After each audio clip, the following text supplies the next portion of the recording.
Assembly media point వద్ద మాజీ మంత్రి సత్యవతిరాతో మాట్లాడుతున్నారు. లైవ్ చూద్దాం.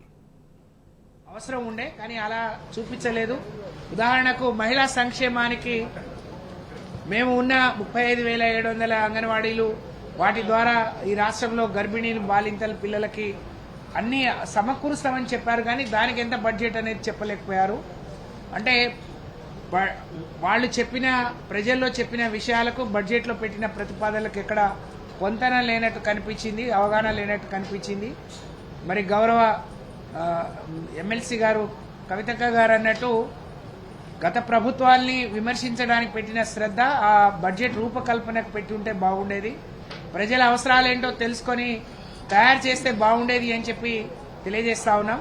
నిన్ననే మీరు ఆర్టీసీలో మహిళలకి ఉచిత బస్సు ప్రయాణాన్ని ప్రవేశపెట్టారు. మేము దాన్ని స్వాగతించినాం. దాని పట్ల హర్షాన్ని కూడా వ్యక్తం చేసినాం. కానీ దాని ద్వారా రోడ్డున 6.5 లక్షల ఆటో డ్రైవర్ల కుటుంబాలకు ఏమి ఇస్తారో కూడా అడిగాం. అది ఎక్కడా ప్రస్తావించలేదు. ఎక్కడ కూడా మరి మహిళలకు సంబంధించి ప్రధాన పద్దు ఈ రాష్ట్రంలో చెప్పడమేమో మేము మహిళా సెంట్రిక్ గా మేము ఈ ప్రభుత్వాన్ని మళ్ళీ అధికారంలోకి వచ్చినామని చెప్పారు. అనేక హామీలు ఇచ్చారు.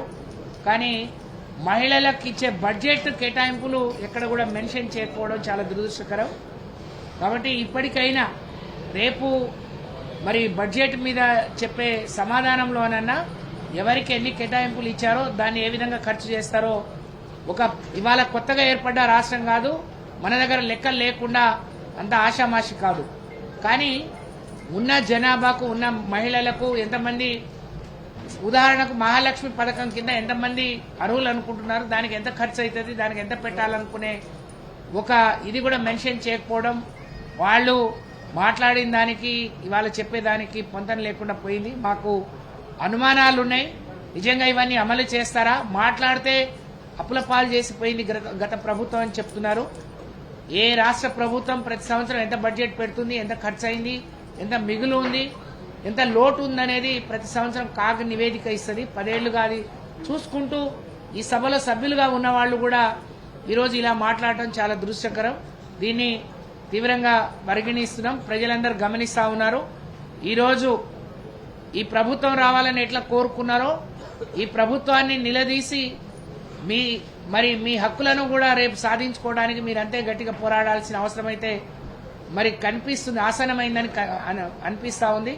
దానికోసం మీరందరూ కూడా సన్నద్ధులై ఉండాలని చెప్పి నేను విజ్ఞప్తి చేస్తా ఉన్నాను.